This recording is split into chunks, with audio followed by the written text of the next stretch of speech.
Imagine if you showed up to your wife like, hey, honey, here's a diamond ring. Now I better expect some special favors, the next few nights. Was that a gift? No, it was a manipulation. That's John Ruhlin, best-selling author of Giftology and world-renowned loyalty expert. You don't earn brownie points for showing up on Valentine's Day. You should earn brownie points with a relationship showing up on random Tuesdays with a spa package. I'm Michael Mogul, founder and CEO of Crisp Video, the nation's #1 law firm growth company. I've built my business through practice, not theory. Crisp started with just $500 to my name and has grown to over 8 figures in revenue over the last few years, earning a spot on the Inc. 500 list of the fastest growing private companies in America. Our approach has been to take everything we've learned about generating massive growth within our own organization and help the country's most ambitious and committed law firm owners do the same for theirs. In each episode of this podcast, I sit down with innovative market leaders from the legal industry and beyond to learn from those who thrive in the face of adversity, challenge the status quo, and define what it means to be a true game changer. I sat down with John Ruhlin to discuss the best way to get referrals, why it's important to be thoughtful and strategic with radical generosity, and how the simple act of giving a gift can yield a higher return than any form of marketing. So when people push back, they're like, what's the ROI? I'm like, it's not ROI, it's ROR. It's return on relationship. That's coming up on the Game Changing Attorney podcast.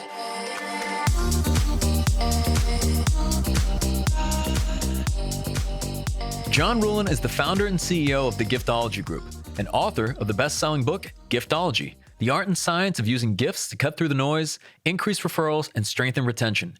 Today, John is a renowned gifting and loyalty expert, but he didn't always plan on a career in the gifting industry. I'm a farm kid, grew up milking goats, one of 6 kids. We had 47 acres in a town of 417 people in the middle of Nowheresville, Ohio, about an hour outside of Canton, if you're familiar with like the Football Hall of Fame. So yeah, I grew up milking goats, picking beans, baling hay. We heated our house with wood. It was like a Davy Crockett kind of like Daniel Boone. Like I grew up very lower middle income. My mom could make $5 go further than most people made 500. Like she was a thrift shopper and a garage sale person. Like we, with 6 kids, my parents were probably making, 25 grand a year. I got free lunches at school, if that puts it into context. So yeah, definitely not, no silver spoon or no access to country clubs growing up. Now, if we fast forward, so from what I've read, you were selling some of the largest deals when you got to Cutco, like in Cutco history. And if I'm not mistaken, like, I wanted to even clarify this with you. This was out of like 1.5 million other reps and distributors. Like I didn't even know they had that many, but like you were at the top of that game. Yeah. So I was going to get out of Dodge. I wanted to go make money and not be poor. And when you grow up poor, you think like doctors make money or lawyers make money. And my mom was into health and wellness. So I went my mom was shipping in like vitamins from Nature Sunshine and stuff like early on. Like she was really into health and wellness, even though we were poor. She knew health was important. And so I was going to go be a doctor. I was going to be a DO or a chiropractor. And my life changed. I interned with Cutco to pay for med school at 20. I basically was just like, I'll commit to doing this for 6 weeks because I didn't have sales experience. I didn't have wealthy friends or family. And the knives are like Cutco is like the Rolex of cutlery. It's a $300 million company, handmade in New York. It's like, it's not like, hey, I can buy a set for, $30. Like a full Cutco kitchen's 12 grand.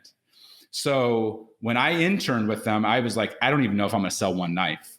But my life really kind of shifted and changed because I pitched it to my girlfriend's dad, who was my 4th appointment. He was an attorney, in this law firm, and he had a great law firm, but he was the guy in town that was like always buying things and being generous. He'd find a deal on noodles, give everybody like at church the next Sunday, like 300 people, like, a year's supply. And I'm like, Paul, it was like 40 grand. Are you nuts? And he just always got the smile on his face. It's just who he was. So when I pitched him the knives, I thought he'd maybe have mercy on me and buy a set for himself. He bought a set for himself, his 3 daughters that weren't even married.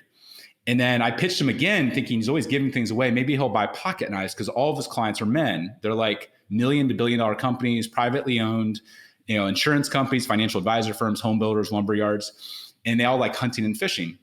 And I pitched him 100 pocket knives. Now these are $100 pocket knives. So it's not like, hey, Paul, like spend $50 with me total. It's like, this is a thousands of dollars kind of proposition. I'm sweating bullets. And he's got the smile on his face. He's probably 60 at the time. And he said, John, I don't want to order 100 pocket knives, but I would be interested in 100 paring knives. I'm like, Paul, what do you want? You want to give a bunch of dudes, CEOs of companies, like a kitchen tool? I'm like, why? That doesn't even make sense. And he said, John, in 40 years in business, the reason I have more referrals, deal flow, access, is I found out one simple truth. And that was, if you take care of the family in business, everything else seems to take care of itself. So for me, I realized it really wasn't about the stupid knives. Although to this day, like we'll sell millions of dollars of knives, not because of the knife. The knife is a delivery vehicle for an emotion. I started to realize that Paul was a relationship builder, a relationship master. And so I started to go not pitch knives. The reason we landed the biggest deals in the world is I started to get referred to other business owners.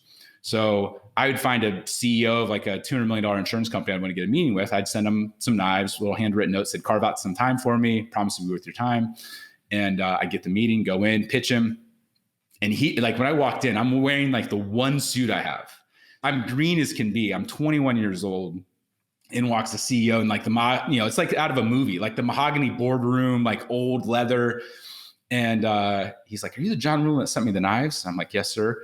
He's like, man, I thought you'd be like some seasoned sales executive in their 50s. He's like, are you here to sell me knives? And I said, no, sir, I'm here to help you and your 1,000 sales reps do exactly what I did to you to your top 10,000 relationships. So I walked out of there with a PO for 1,000 knife sets. So most people would sell one knife set to one homeowner. I was going in and using what we now call giftology, but really it was gratitude, generosity as a strategic way to build relationships. And because of that, we were really showing people how to get ROI. Like we had to have clients invest $10,000 and get back $1 million. And, most of the time with Facebook ads or whatever else, like you get a 3X, you're doing like a dance. And we were showing people how to use this new way of really marketing to build relationships. And so by the time I was a senior in college, Cutco has worked with over 7 years. That 1.5 million number is probably pushing 2 million at this point. And we became their number one distributor in the history of the company because we really were like using their product in a whole new system of how to build relationships. So we started to get referred to pro sports teams, all these other people, but it wasn't about the stupid knives. It's still not about the dumb knives. It's about how do you make connections with people and how do you stay top of mind and how do you include all the different things that we teach in our system. The knives, they plug and play so well to it. So to this day, it's one of our top, even in 2020, it was one of our top gifts. So I know you say like the overall goal of giftology is just to make people feel special and acknowledged by gifting them what you call practical luxuries. How do you define that?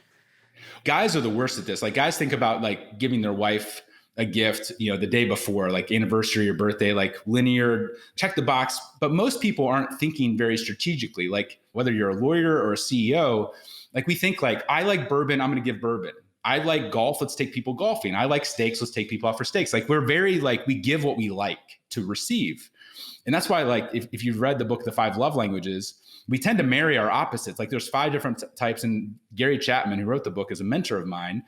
And most people tend to give love the way they like to receive it. And love is a weird word to use in business, but we do talk about like loving on our clients or we want to build a relationship. Like at the end of the day, all businesses rise and fall in that relationship. So the reason we use practical luxury is the practical part is you don't need another freaking paperweight. You don't need another bottle of wine. You don't need another Amazon gift card. Like Michael Mogill and most of the people that are listening to this podcast can afford what they want. If you like bourbon, you go buy bourbon. If you like a jacket, you go buy a jacket. So if you find something that you can give to somebody that they'll actually use, that they don't already have 10 of, like people are like, oh, I want to send Bose headphones. I'm like, that was cool 30 years ago. I want to send an iPad.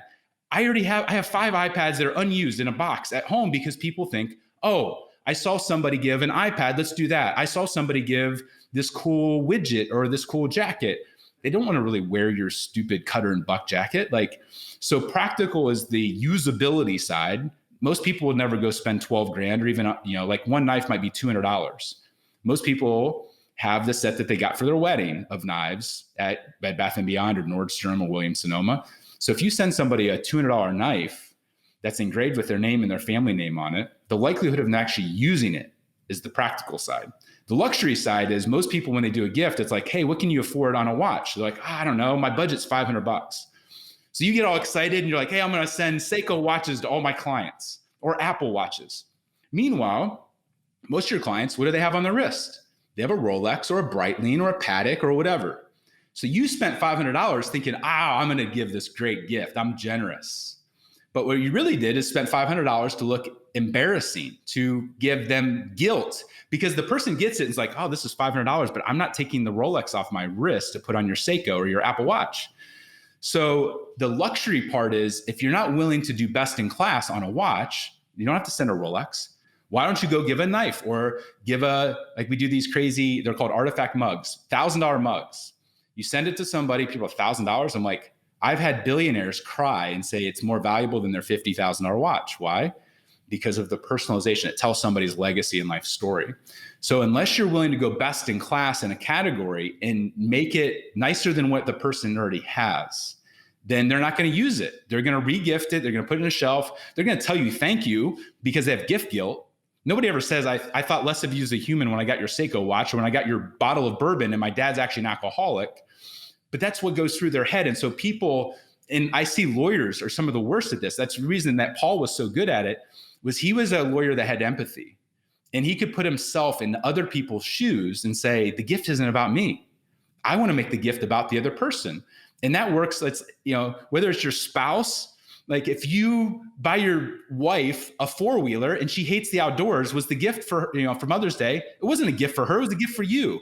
And in business, we do the same thing. We send steaks because we like steak. We send these jackets because I like the jacket. I send headphones because I like technology. The gift isn't about you. A gift by its very nature, if you want it to move somebody's heart, better be about the other freaking person. And better be about their inner circle, their assistant and their team and their wife and their kids and their pets. That's the inner circle.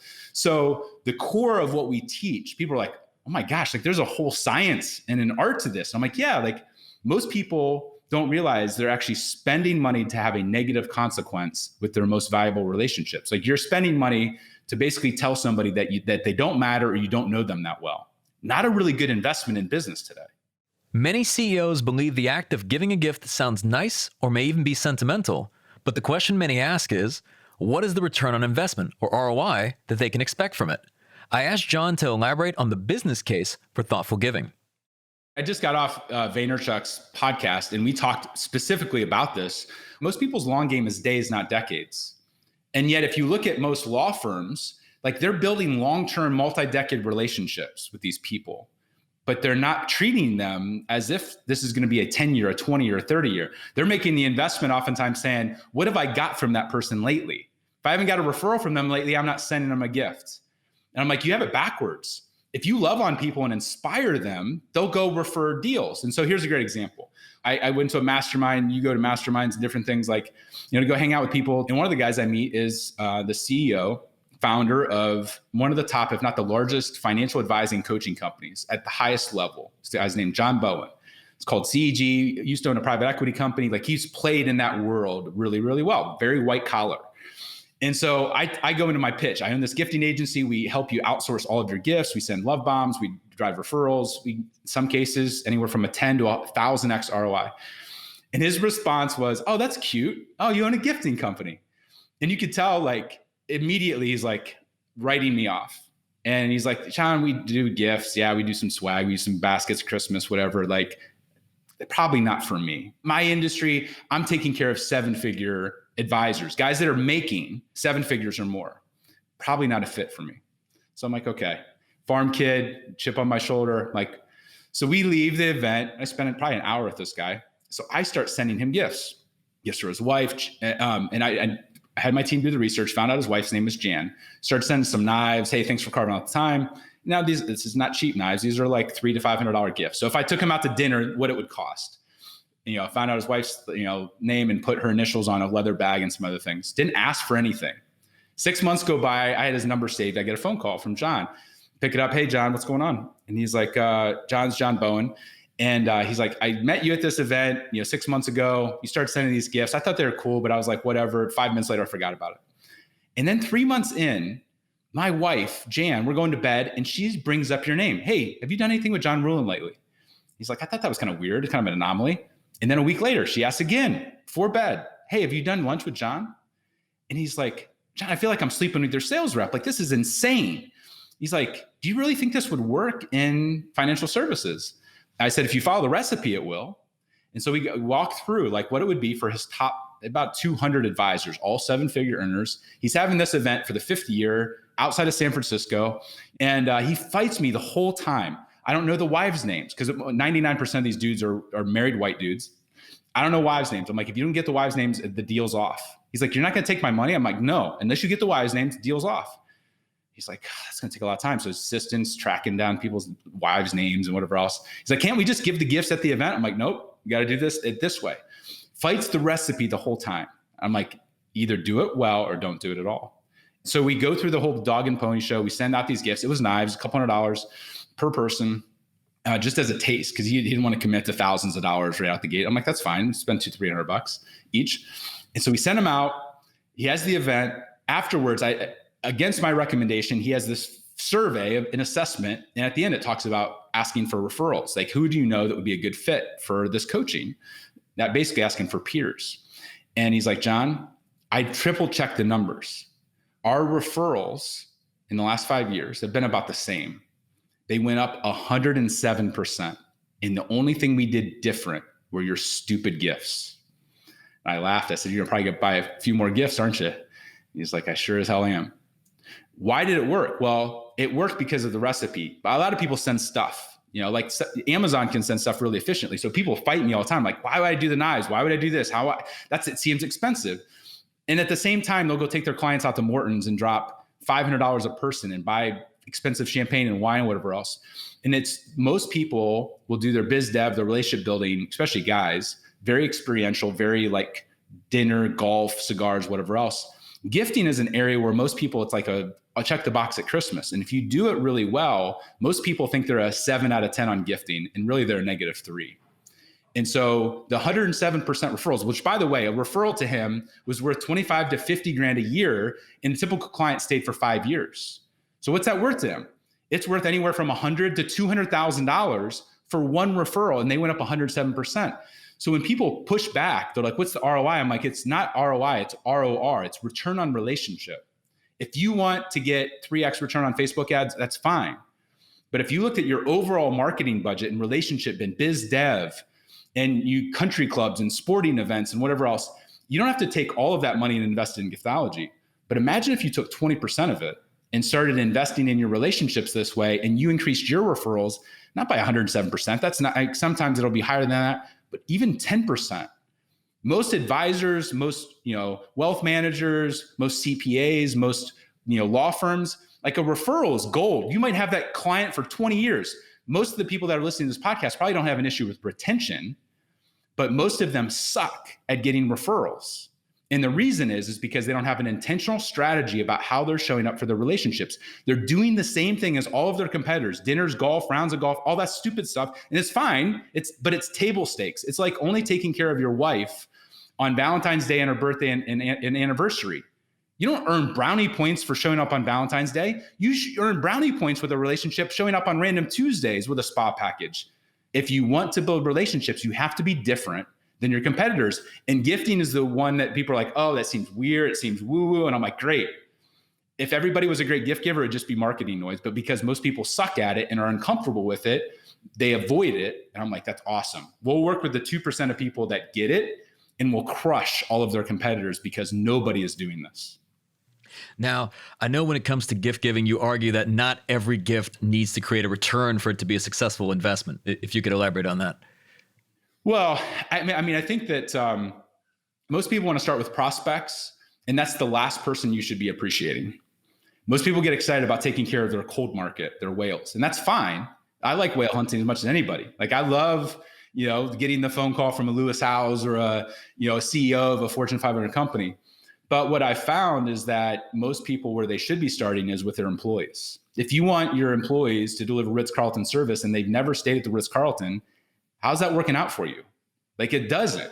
Most people will treat their clients or their prospects at a Ritz-Carlton level, and then the employees get the Motel 6. So in our opinion, if you want loyalty and engagement with your team, which most people like, recruiting good talent and having good people that are engaged is an important thing. You know this with a fast growing company, you need people that are not just bought into the dollar sign, they're bought into the mission, they're bought into you, and they realize that you care about them. So there are times where like, what's the ROI or the return on relationship to have engaged employees? I mean, it's worth a lot of money. How much is it worth? I don't know. But what we found is that like we're doing things for our team. We started like 7 years ago doing something. We realized that all of our employees, they work remotely. There are a lot of stay-at-home moms, college educated, they have kids, husbands, whatever else. We started to pay for house cleaning. It costs us $2,500 an employee per year. And people are like, how do you afford that? Like when I spoke at Google, they're like, oh my gosh, how could you afford $2,500 a person a year? I'm like, when you hire somebody at Google, you'll pay an engineer, $225,000 to $235,000, or $225,000 to $250,000, or maybe an admin, you're paying $65,000 to $75,000. That's a $10,000 delta that when you hire and add overhead and labor, you don't even think two rips about it. 10 grand per employee. Imagine if you, instead of just saying, hey, how can I get the most out of the employee and how can I like cut costs? Like nobody brags about their 401k, and it costs us business owners a crap ton of money. You want to know what they do brag to their family and friends about? House cleaning every other week. Why? Because it gives them time with their family back. It gives them time with their kids back. It gives them time to have a hobby. And so thinking strategically about how you're building relationships, when we take people through an assessment, we look at all of their relationships, their suppliers. Like a lot of businesses don't have a business without suppliers. Like I send nicer gifts to Cutco, the knife company I buy millions of dollars from, than most people send their best clients. Why? Because I need them. I need my vendors. And most people treat their vendors like crap. And then they wonder why nobody wants to run through walls for them. Well, you treat them like a-hole, you treat them like dirt, and then you want a favor from them. That's not how relationships work. So during the assessment, we go around and say, hey, your employees, what's the value of them? What's it cost to recruit a new person? What's it cost when you're growing and you need that person, or you lose that person and they had the relationship with that firm that you're going, or that company, that Fortune 500 company. So for me, it's not always just a put $1 in and get $20 back out, because you can't always tell. But we all know we're emotional beings. We all know that people will leave a company, not because of pay. It's like pay is typically 4 or 5. It's usually because they don't, like, number 1 or 2 is they don't feel respected or appreciated. We're all just human beings. I don't care if you work at Google, you work at UBS, you work at podunk little law firm, you work at, we're all just humans. And I think in 2020, we've realized more of our humanity. Gary and I talked about that, like the empathy of realizing oh, that person has a spouse. That person's now homeschooling kids at home, or they have dogs, or they have their mom's sick. I think the more that we can take a step back and realize, if we treat human beings like human beings and we make investments in them and show them that we actually, it's not like lip service that we care. We actually are willing to, as leaders, to put our money where our mouth is. I don't necessarily have to pay my employees more than anybody else. I'm being strategic about how I'm investing in them. And I can actually, I don't have recruiting costs because my employees recruit all their family and friends. There's a line wanting to work at Giftology because they've heard about unlimited babysitter. We started realizing a lot of our employees were stressed out from the pandemic, and we're like, I'm buying these nice IntelliBed $5,000 mattresses. What if I started sending them to my employees and saying, hey, we want you and your spouse to have a great night's rest. We know it's stressful. People are like, $5,000. I'm like, once again, what's it cost you for health insurance per employee? Oh, $20,000 an employee. I'm like, do they brag about it? No, it's table stakes. So thinking strategically about what you're doing, it's not spending more money than your competitor. As a privately owned company, I can't outspend my publicly traded competitors, but we dominate them with these sorts of things because of how we're showing up for people and how we're taking care of them. We're being more strategic as an entrepreneur with our dollars and not being flippant about it. And that, it doesn't always work. There are times when I send crazy gifts to people and it doesn't pan out, but I only need a few to work out to create these oak trees. And whether that's on the employee side or the client side, that's where people are like, oh, I need an immediate return. And I'm like, that sometimes happens, but I'm not going to promise that because you're dealing with human beings. And if you're going to give and then immediately ask for something, that wasn't a gift. Imagine if you showed up to your wife like, hey, honey, here's a diamond ring. Now I better expect some special favors, the next few nights. Was that a gift? No, it was a manipulation. But we do that in business and we call it gifting or marketing. That's not gifting or marketing. That's a bait and switch. It doesn't work. And so we forget sometimes on these spreadsheets of like how to engage people differently and how to treat them as a human being. Simple concept, but we all get blind to it. John argues that one raving fan is worth more than 100 satisfied customers, and that law firm owners should constantly be looking for ways to build loyalty with their most valued clients and referral sources. I asked him to share some of the best methods for building relationships and getting referrals. My view is that you should be getting a lot of referrals without asking. We built a course around it, referralswithout.asking.com. You can go watch the video series talking about it. Referrals should be something that naturally happen. What we talk about is active loyalty versus passive loyalty.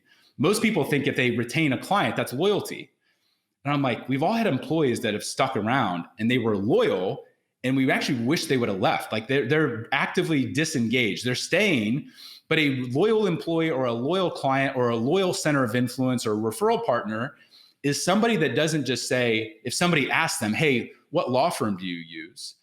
When you have an actively loyal relationship, they're going out of their way at dinners and golf outings, whatever else, and looking for an opportunity to bring your name up, even if it's a little bit awkward or uncomfortable. Like think about when we all have actively loyal relationships, but most people have like one or two. They have one or two people that they love them and they're bought in. And those are the people that send lots of deal flow and lots of referrals because they're fully bought in, but their like loyalty is not all equal. Actively loyal relationships are going and advocating on behalf of you without you even asking. And what we've shown, the way that we've landed the biggest stages in the world on speaking, the biggest clients in the world on gifting, is I've been able to love on people sometimes for 7 years before they started sending deal flow.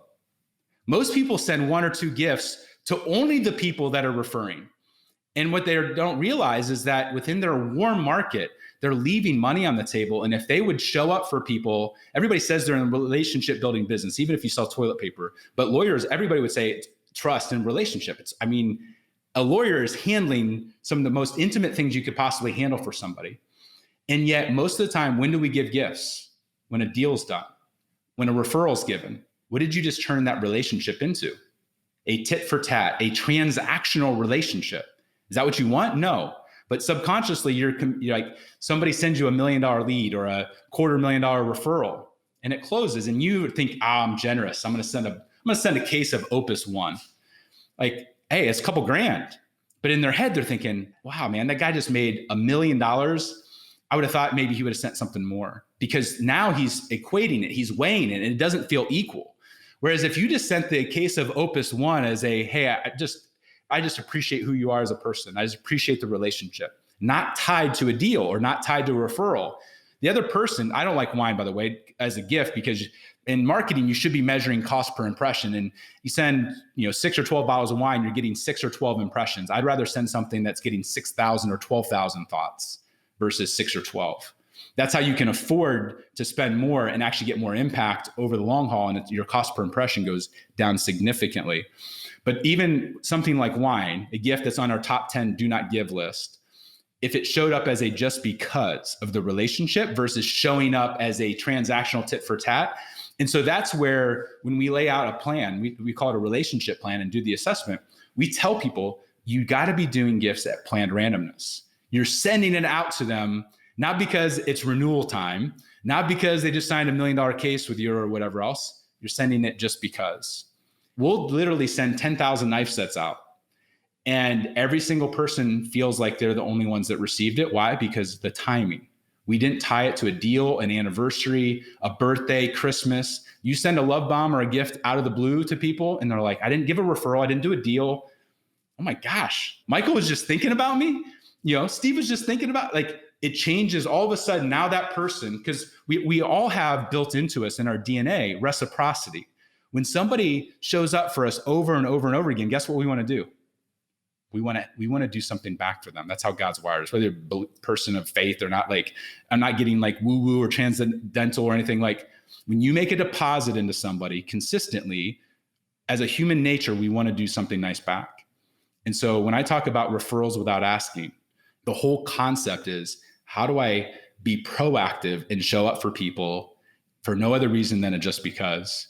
And if you do that consistently, all of a sudden, like, the tsunami starts to build, and people start like looking out for you to look for opportunities on the golf course to send you deals, to the point where you'll have, like, we literally have clients that are like, I can't take any more referrals. I have to like upgrade the level of client I can accept, because when I have all these people out there, when all of your clients are salespeople for you, and I've had this happen, like, I can't take any more direct emails or more phone calls. It sounds weird to say I have too many referrals, and I'm sure you've had this where you're like, I can't take another phone call. I can't take another, and it feels weird or awkward to turn somebody down on a referral, but it's because you have so many people out there advocating that you have to like have other people start taking the calls. That's a good day. But most people never get there because they're not being proactive and they don't have a plan and they're not doing the planned randomness. So with a lot of the things that you're discussing, and I imagine there's people listening that, it sounds amazing to them, but this is really, it's almost like a shift in mindset of how you do business and how we approach both our customers, our team members, and so on. Why is this such a difficult concept for people to get on board with? Well, I think that it feels very nebulous. I think the industries we work a lot in are male dominated. Women, I think in general, understand empathy better. They're better with relationship IQ. They're just better in some cases, human beings, because they're able to connect. They understand that you don't give a gift and then ask for something. That feels like cheap and icky and gross. Guys wouldn't talk about it. Guys are like, hey, I want to kill this and do this and whatever else. So I think that there's this weirdness of, in business, it's a battle, it's a war. And the idea of using love and kindness and empathy and generosity feels weak. But if you look at Gary, Vaynerchuk's a great example. You look at Lewis Howes, you look at Southwest Airlines, Starbucks, the companies that are dominating right now are the companies that lead with their heart on the sleeve. They show up for people. They do things without asking for anything in return. And there's nothing wrong with profit. I want to be radically profitable so I can continue to invest in other companies and build out my platform. And profit's not a bad word. What I think is the challenge is that most people don't have an example. Most people are sheep. And so they say, my marketing budget needs to include conferences and sponsorships and Facebook ads. And, if we do gifts, we're going to order a bunch of crap from China with our logo on it. Or I think the challenge is that it felt weak. It felt awkward. It felt uncomfortable. And if you're going to do this well, you could end up, let's say you had $100,000 marketing budget and you're going to carve off 20%. If I go spend 20 grand on knives and it doesn't work, I'm going to feel like an idiot. I'm going to feel weird. I'm going to feel like I got taken advantage of, or I'm what if people don't like me? Or what if people think it's weird? So there's all of these things, I think, because we're sheep. That's why people tend to give Apple, because they see everybody else giving Apple products. That's why I'd say it's one of our 10 gifts not to give. So I think that there's this uncomfortableness, and because it's sometimes difficult with relationships to say, what caused that referral? What caused that loyalty? What caused that engagement? It's not, you can't be an a-hole and then give great gifts and think that everything's going to be okay. You need to be a giver. If this is a heart set and a mindset. In fact, I tell people all the time, unless you're willing to commit to this for 3 years, don't do it. Because if you show up as Daddy Warbucks on this gift and then go back to being Ebenezer Scrooge, you're going to look like a douchebag. You're going to actually spend money to have people be like, oh, that was just a tactic. That's not who he is. That's not who she is. And so there's no question that if you are going to play the long game in decades, then this could work for you, because you're going to, year in and year out, you're going to make deposits in your relationships. But if you're just looking for the cut the corner and do the cool thing and then move on to the next shiny object, this isn't going to work out real well for you, because you're going to make these deposits in people and then you're going to go back to being a dick. That doesn't work.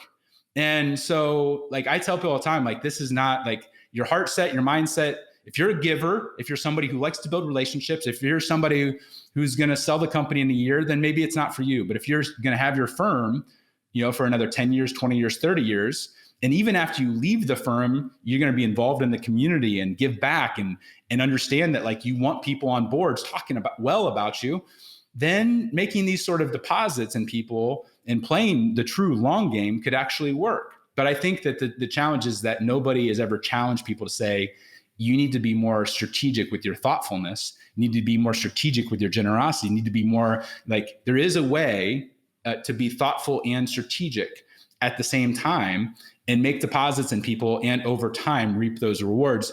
The book Giftology really is the only book I know of in the entire world that's teaching people how to do this. And our agency, if you want to go buy a bunch of promotional products, 1 million t-shirts, we're not the company to talk to. There's a lot of companies that do that. That's not Giftology. That's a promotional product. We're the only agency that I know of that if somebody wants to think strategically about how to make these deposits in people and how to be strategic with it and how to be thoughtful and how to scale it and outsource it, we're the only ones that I know of on the planet that do that. And so because of that, I think most people have never been exposed to this line of thinking. And if nothing else, just even for sheer congruency, I know that every business these days claims to be best in class or world class, or at least they claim that their product or services, but their gifts don't seem to be. And you argue that if you're claiming to be the best, you should apply that same attention to your gift giving. Yeah. Well, imagine if you have this beautiful firm in this beautiful building, and then you like pull up in like this beat up, 20-year-old like Kia.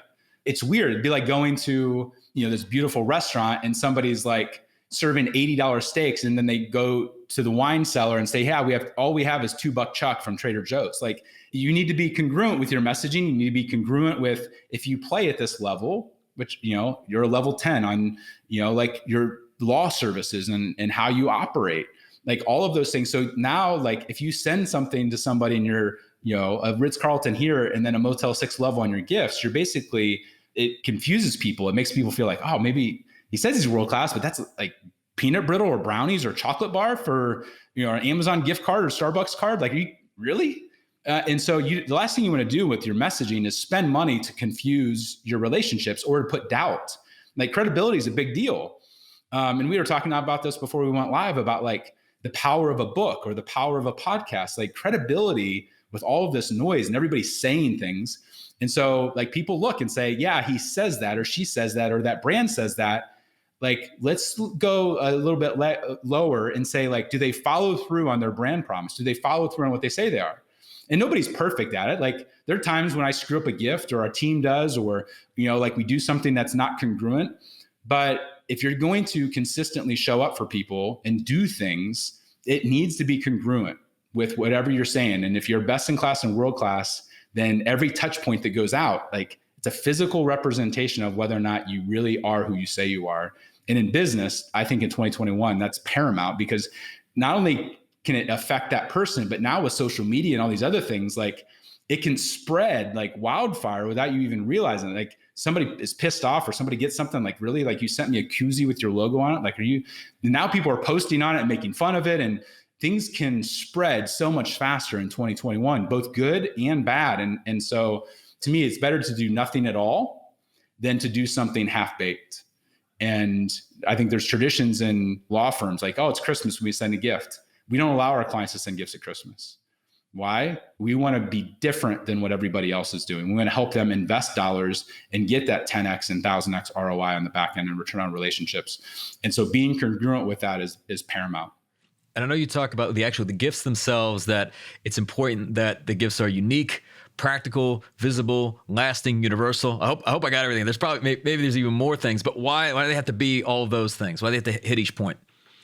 Well, I think that in America or North America or really any like first world country, like, we don't need more stuff. You think about it, like your house, like, at least for me, and my guess is most people, like, there's a box that most people have that's like the Goodwill box, like clothes and jackets and trinkets and whatever else. Like, most people like have too much stuff.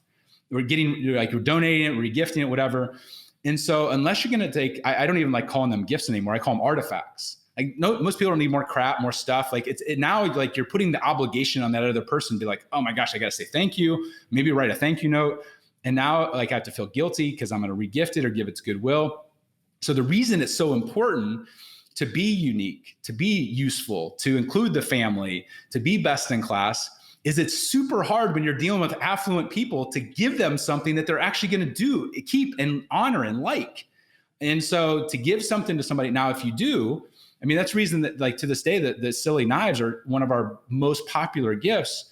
Is if I can get something on somebody's kitchen countertop, the hub of their house where they break bread with their family and friends and whatever else, if I can get something on that countertop that they see every single day and maybe use 2 to 3 times a day for the next decade, that's like 3,600 to 10,000 impressions.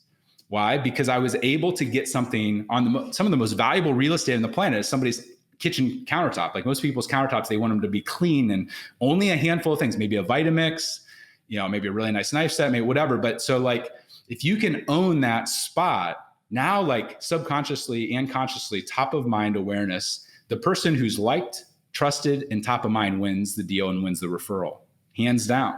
Most people don't have a plan on how to be top of mind. And so when we walk people through the strategy, they're like, John, why all these questions? Why the knives, or why the $1,000 mug, or why the whatever? I'm like, because it's so hard with affluent people to get something that's going to stick.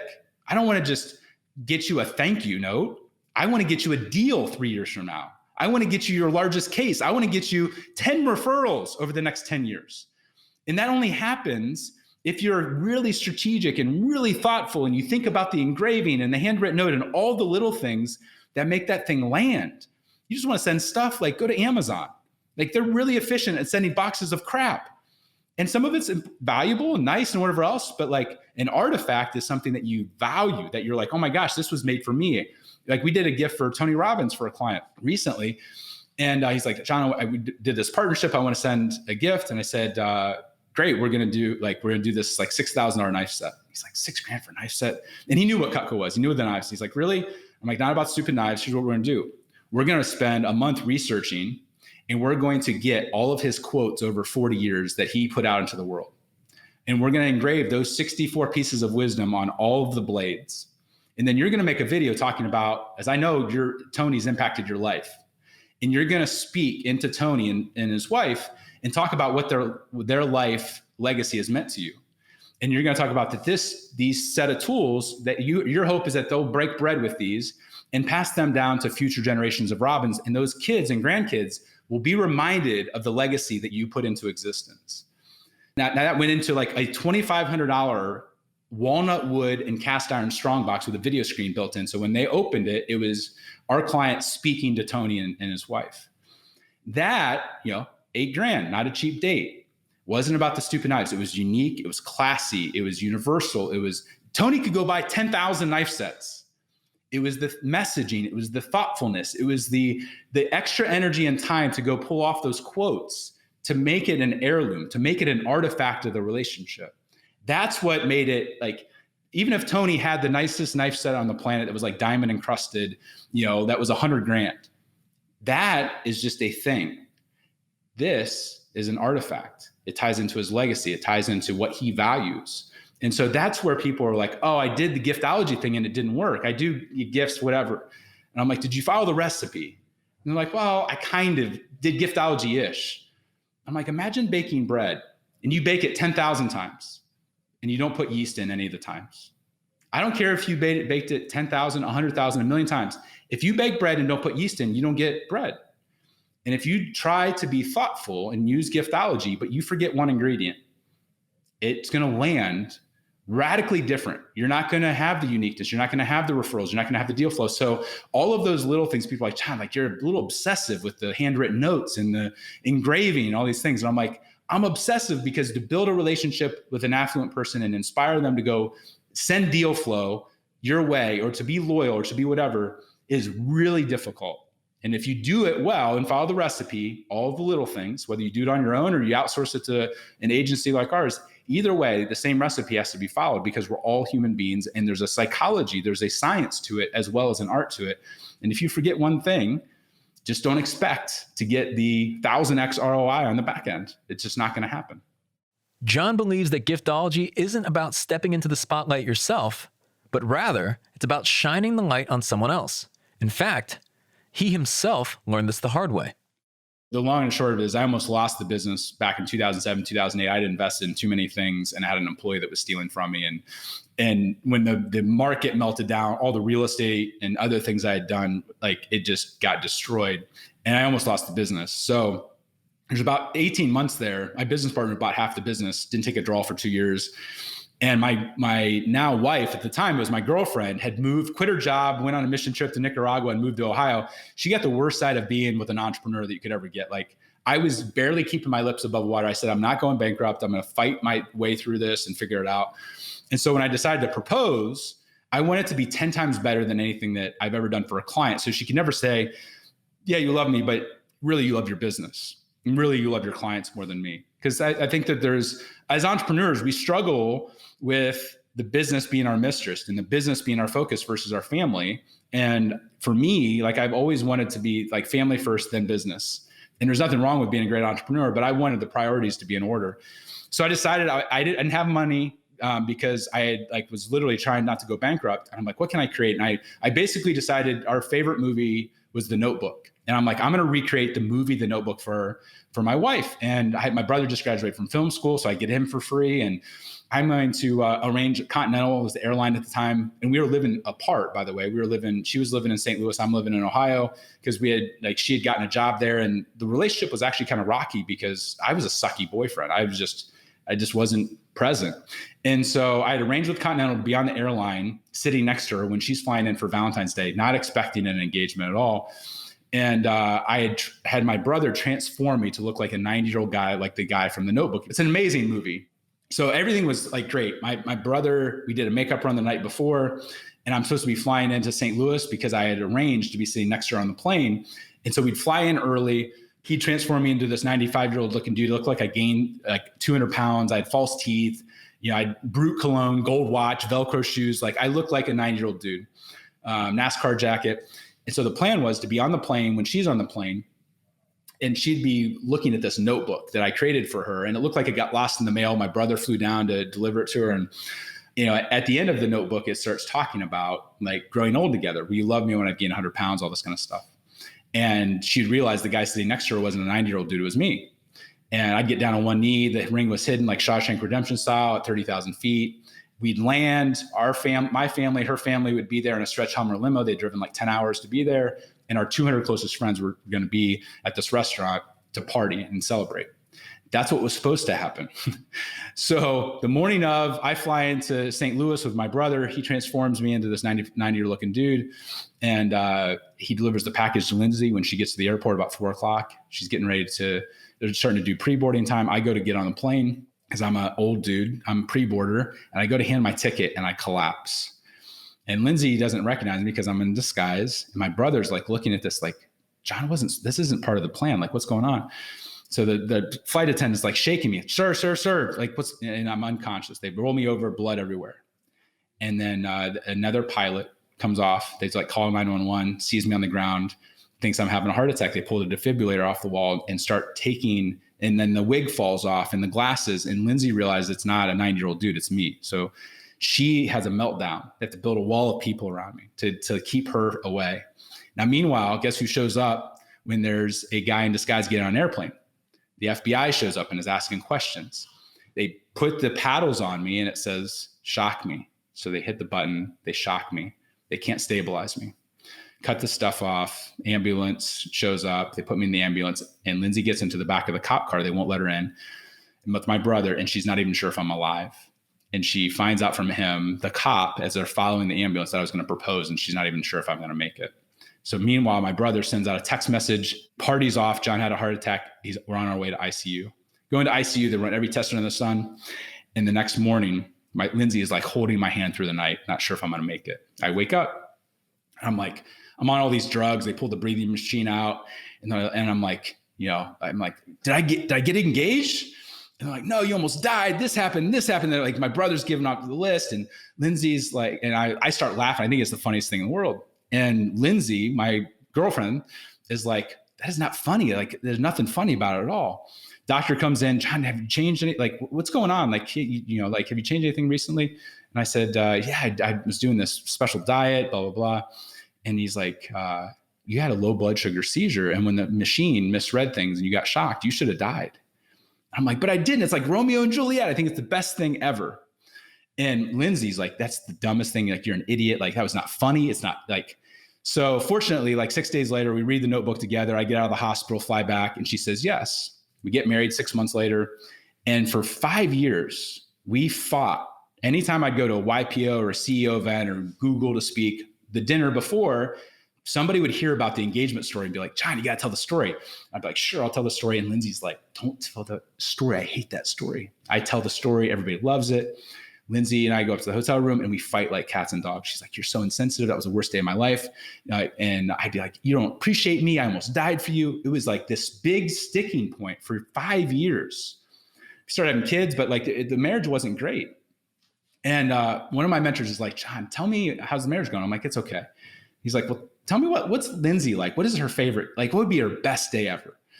And I'm like, oh gosh, for her, like birthday, she would like, if I gave her an itinerary 6 months in advance, like here, where we're going to be at minute 2 and minute 7. And well, here's what to wear. And it's the worst. And he's like, my mentor's like, so does she like surprises?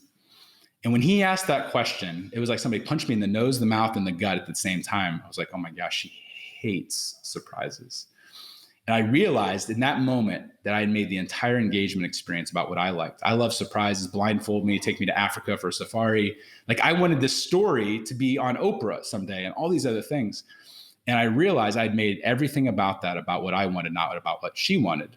And so I apologized. It's taken literally there's still a wound there. Now she realizes that I learned a lesson from it and we've worked through it. But what I realized is that in business, we do the exact same thing.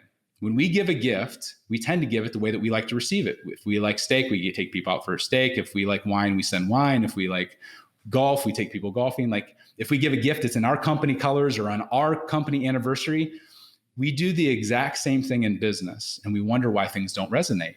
A gift, by its very nature, is recipient focused. If I wanted to give my wife a gift, which is what it should have been, an engagement is a gift, inviting her into relationship with me, I should have made it about what she wanted. She didn't want 200 people. She didn't want a story and video and to be on Oprah. She wanted to start a life together. She wanted to just be me and her at a dinner.